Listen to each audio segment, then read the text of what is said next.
दोस्तों good morning. आज फिर आप लोगों के सामने एक वीडियो लेकर आया हूँ जो कि क्लास 10th में ये क्वेश्चन पूछा जाता है, बोर्ड में बार बार पूछता है। ये 5 मार्क क्वेश्चन है। क्वेश्चन आपको दिखता होगा, ऊपर में देख सकते हैं। सिद्ध करें R बराबर 12 या F बराबर R/2। कोई भी एक क्वेश्चन, दोनों सेम ही है।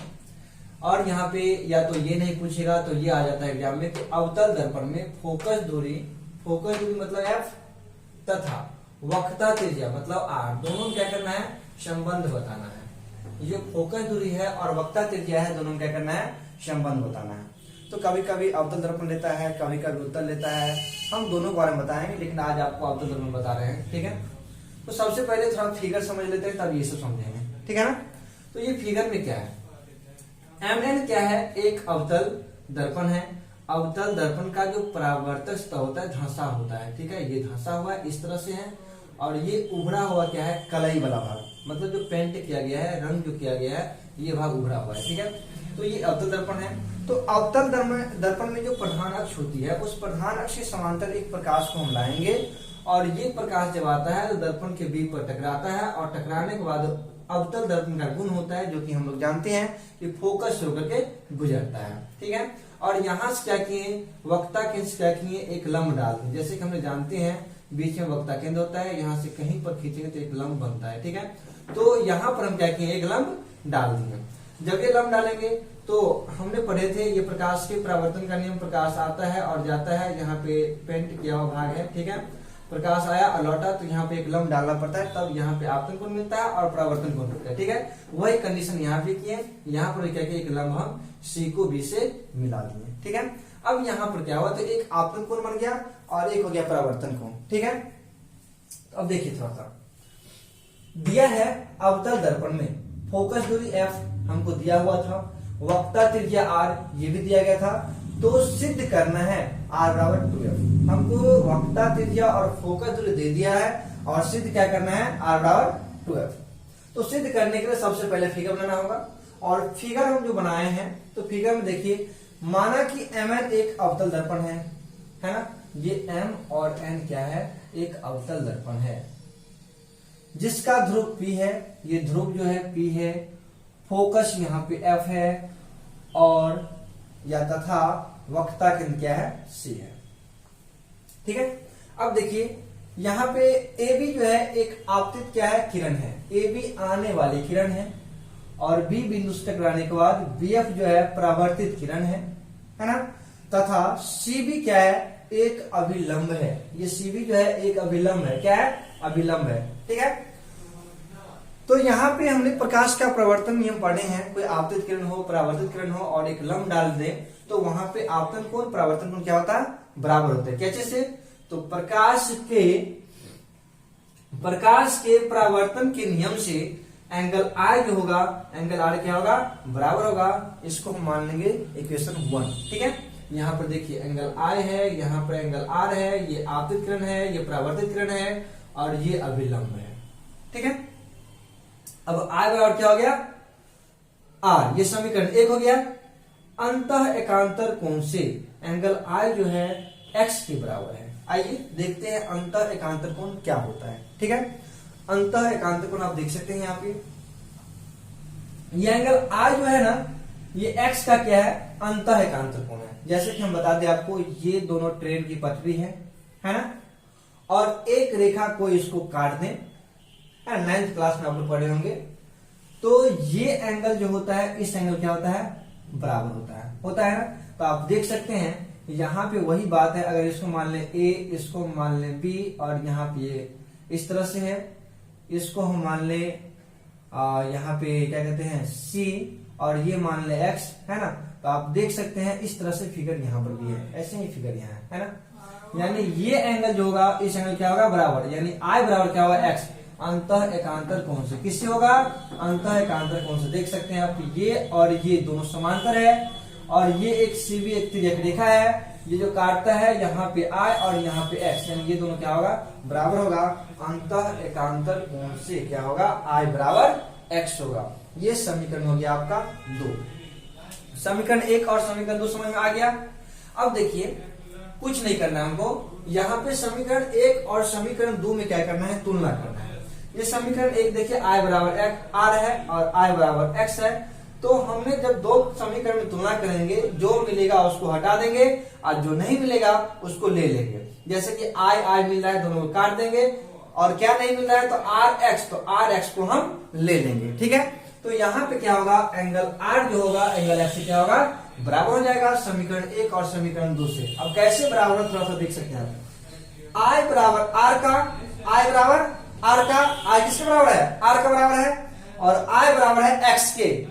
I जो है R के बराबर है और I क्या है, X के बराबर। इसका मतलब क्या है, ये दोनों आपस में क्या होगा, बराबर होगा। जैसे कि हम बता दें कि जैसे ये 3 पेन है, ठीक है, ये I हो गया, ठीक है, क्या हो गया, I।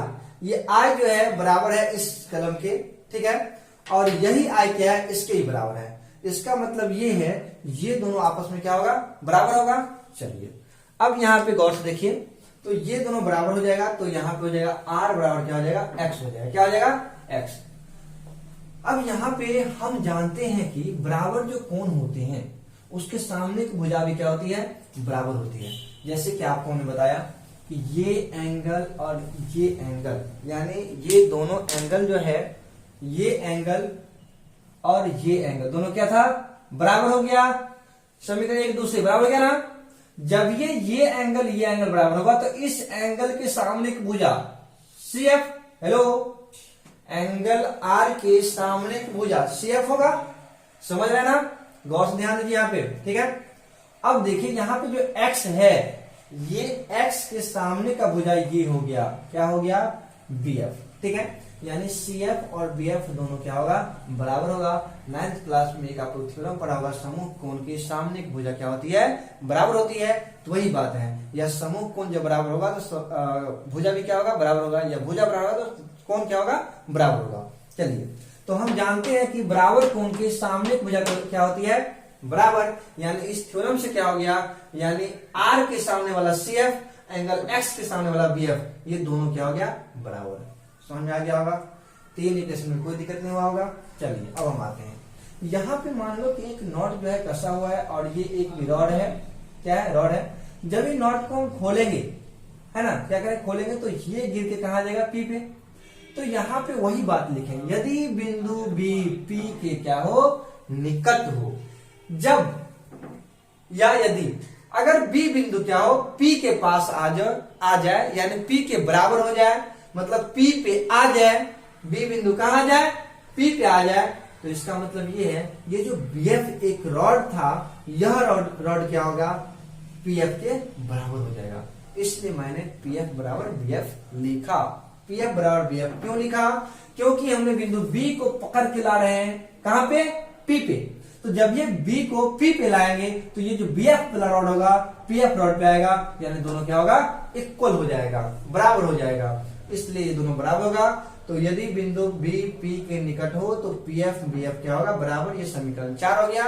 अब जिस तरह से हम लोग समीकरण 1, 2 में तुलना की थी, उसी तरह से 3 और 4 में तुलना करते हैं।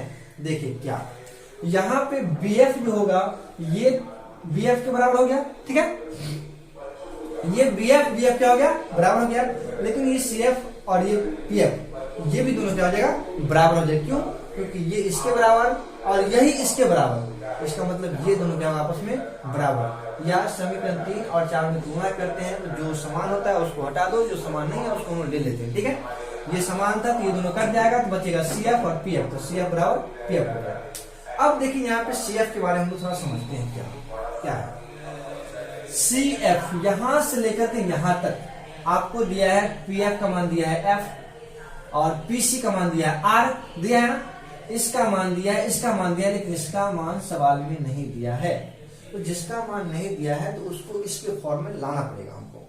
तो ये जो CF है, CF के बदला में हम क्या लिख सकते हैं, CF इतना दूर है ना, CF, और पूरा क्या है, PC। तो पूरा में से अगर PF को घटा दें, देखिए एक बात बताते हैं आपको, यहाँ पे C, यहाँ पे P और यहाँ पे हो गया F, क्या हो गया, F। अगर CF का मान हमको निकालना हो, क्या निकालना हो, CF का मान, तो मुझे पता चला यहां से लेकर यहां तक जो है लोग बहुत सारा बैठा हुआ है, और मुझे पता चलता है क्या, 100 लोग इसमें बैठ सकता है, ठीक है। लेकिन कुछ लोग पहले भोज खाने आ गए, है ना, और 50 लोग यहां से यहां तक बैठ गए थे। कितना बैठ गया था? 50। लेकिन बैठा कितना है? 100। अब बैठ कितना गया था पहले से आकर के? 50। तो अब कितना बैठेगा? तो हम लोग कहेंगे 50। कैसे? तो 100 में से 50 हटाते हैं। उसी तरह से क्या करेंगे, ये 100 का जो मान होगा, मतलब ये मान जो हमको निकालना होगा, इसमें कितना लोग बैठेगा, तो पीसी यानी पूरा बैठेगा उतना, और घटे कितना? इतना, यानी पीएफ। इसका मतलब है पीसी का जो मान होगा, सॉरी, ये सीएफ का जो मान होगा, पूरा में से इसको हटा देंगे, यानी पूरा पीसी था, अब पूरा में से पीएफ को जब घटा देंगे, पीएफ को घटा देंगे तो क्या बनेगा? सीएफ बचेगा। ठीक है, इसलिए सीएफ का मतलब क्या लिखें? PC minus PF. क्या लिखें? PC minus PF. और इतना बराबर पीएफ तो था ही। अब माइनस वाला पीएफ को जब उस साइड ले जाते हैं तो प्लस वाला पीएफ हो जाती है। और यहां पे देखिए आपको पीसी का मान जो है यहाँ पे दिया गया, पी से लेकर के सी, यानी ध्रुव से लेकर के वक्रता केंद्र के बीच की दूरी जो है वक्रता त्रिज्या आर है, तो यहाँ पे हो जाएगा आर। ठीक है, अब ये पीएफ देखिए, ध्रुव से लेकर के फोकस के बीच की दूरी जो होगा, फोकस दूरी होगा, ये हो जाएगा एफ, ये भी पीएफ, ये भी एफ, तो एक एफ, दो एफ, यानी आर बराबर 2f सिद्ध हो गया। अब यहाँ पे हम एफ बराबर हम ये भी लिख सकते हैं r/2, यानी हम दोनों सिद्ध कर लिए, है ना। तो इस तरह से सिद्ध करें। इसके बाद फिर हम वीडियो आप लोगों को देंगे, है ना, तो वह वीडियो रहेगा 1/v प्लस 1/u बराबर 1/f। इसी तरह से बहुत सारा जो सिद्ध करने वाला होता है, जैसे समांतर क्रम में है 1/rp बराबर 1/r1 plus 1/r2 plus 1/r3, है ना, जो कि इस बार क्वेश्चन पूछा भी है ना। उसके बाद जो है RS बराबर R1 plus R2 plus R3 होता है, ये है ओम का नियम है। जितने भी अभी 5 मार्क का जो क्वेश्चन है, छोटे बड़े क्वेश्चन है, उस क्वेश्चन को हम अच्छे से करवाएंगे, जो कि VVI क्वेश्चन आपको 2022 के लिए काम देगा। ठीक है, तो अगर आपको वीडियो पसंद आए तो इस वीडियो को आप लाइक भी करेंगे, शेयर भी करेंगे और सब्सक्राइब भी करेंगे।